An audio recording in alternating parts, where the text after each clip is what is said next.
The purpose of this video is to outline how I went about creating a live set which can be taken into any venue and performed live.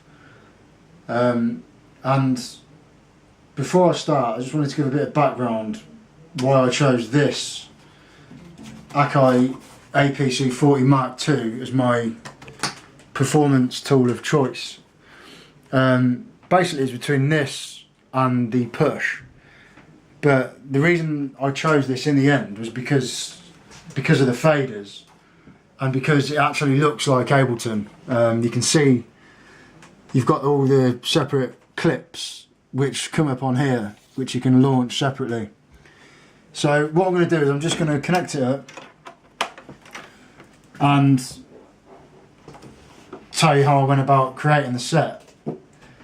The great thing about having a live set is that before I started doing this, I had an EP, and the only way I could get people to hear this EP was by linking them to SoundCloud or uploading links to Facebook, which is fine, it's tried and tested, but there's nothing like actually taking it and standing there and performing your own music live, and that way you know people are hearing your music how you want them to hear it, and you're seeing what works and what doesn't work, and you're seeing what might get people dancing more than others. So that's a bit of background about why it's great to have a live set. But to show you how I went about making it, basically this Akai has got 8 faders. Now it's 1, 2, 3, 4, 5, 6, 7, 8 plus the master. So I went through all of my tracks from my EP and bounced them down into 8 separate stems. So if I go down here, choosing that, you get a bank of 5, and you can see the Akai even takes on the colours of the clips in Ableton. So I'm going to go down to here, and I'm going to bring every fader down, and what I've got is basically I've recreated the mix session all over again. So I can stand in a nightclub, bar or venue or anywhere, and literally I've got the mix session under each fader. So if I launch this clip here, I've got the beat on this fader which I can bring up, and then I've got the hats on this fader. Then I've got the percussion on this fader.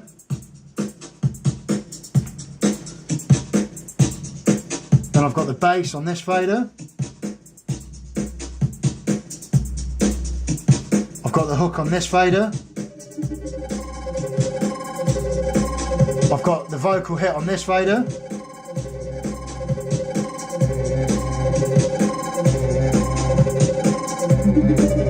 I've got the lead on this fader, which if I solo, you can hear there.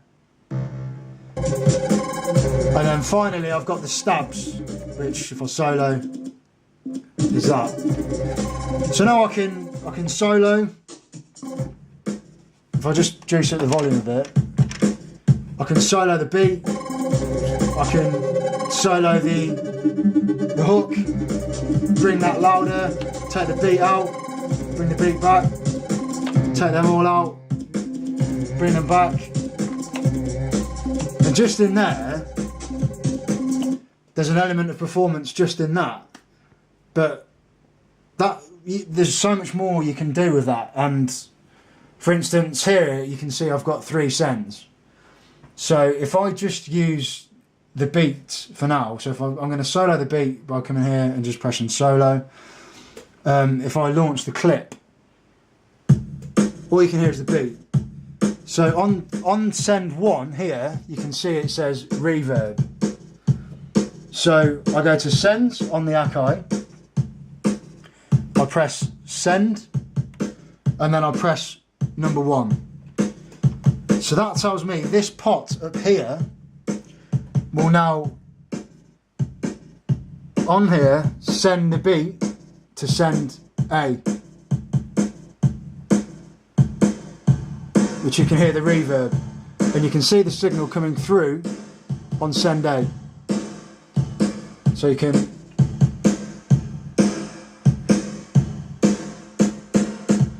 so that's that. And then if I go on the percussion, for instance, and I then press delay is, so now I've got delay on B. So if I come here again, press send, and then number 2 because it's send 2 or B. When I move the pot on fader B, it's taking care of delay.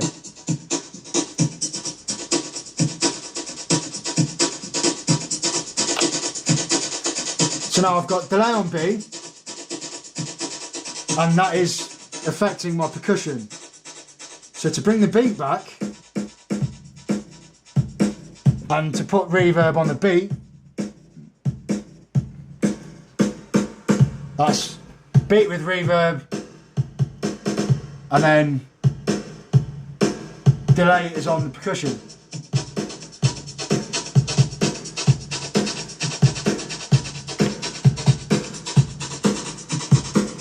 So now if I choose hats, I can put slapback delay just on the hats by coming back to here, sends, and then number 3, and then on this fader, which is the hats, you can hear that kicking in. I'm just going to solo that so you can hear what it's doing to the hats. It's like a sucking noise. That's without, and that's with.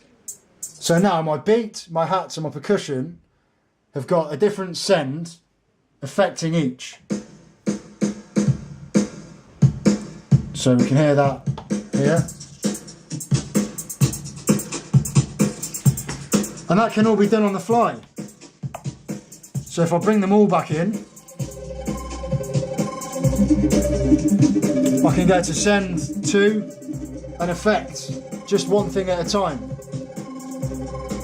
So there you can hear the hook being affected with delay.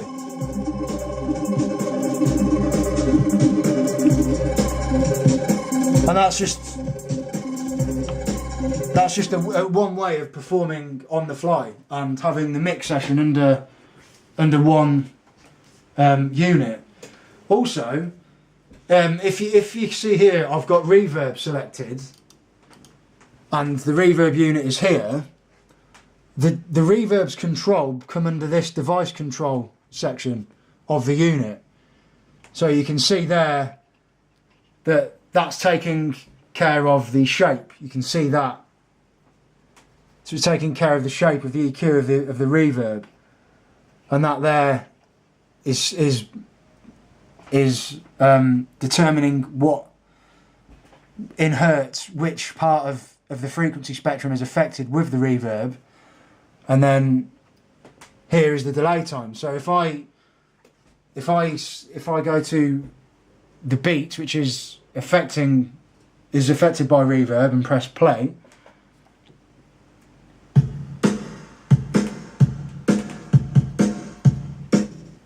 that's dry because the delay time is completely down. So if I use this pot here and then go back to here and see the delay time,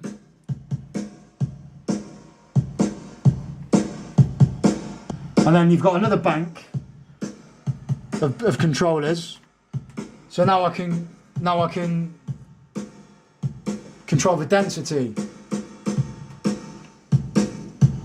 And you can hear the EQ there. Now you can hear the reverb taking hold of the low end all the way up to the high end. It's probably not so desirable on a PA to affect the low end with reverb, because it's just going to make multi-amplified signals of the low end and make your mix very muddy, and on a PA that's already going to be quite bass heavy, it's not something you want to do. But on the master of my live set, I've put a limiter, and the idea of that is literally it's nothing heavy, it's just limiting at minus 0.3 dB.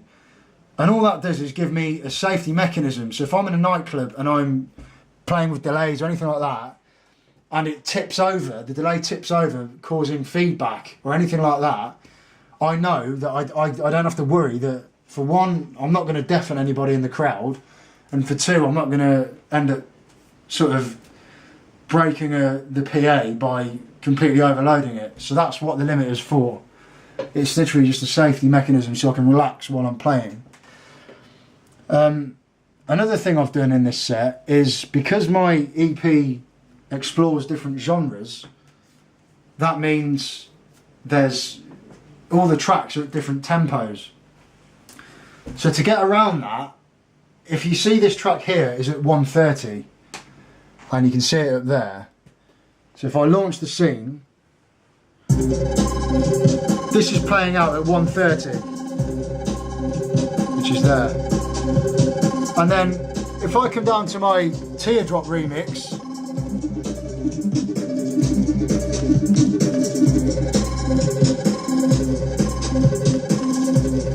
that's at 77 BPM. So in order to get that 77 BPM, I need to come here,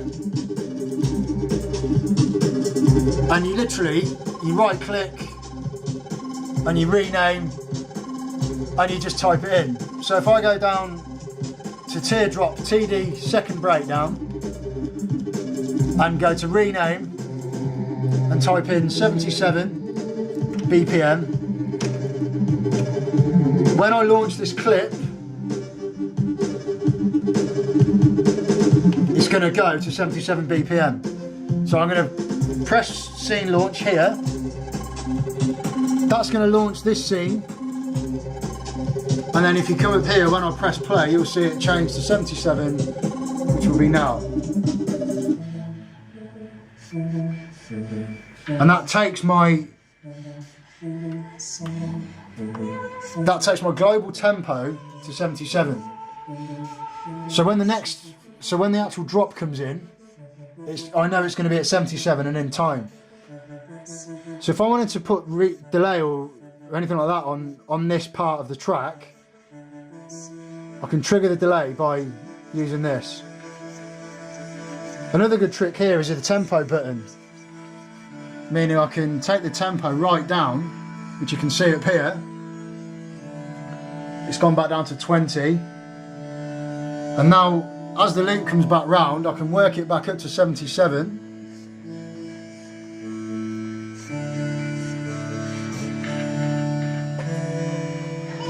Knowing that it's going to all be tied back in. And as the loop finishes, I can launch the next scene, which is all of the clips together as stems, which you can see represented on here. So I can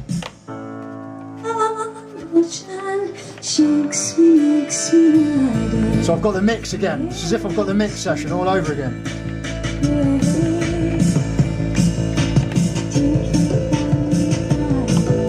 And it's really extremely diverse, and that's how you get away as well with it incorporating tracks of a different genre into the same set.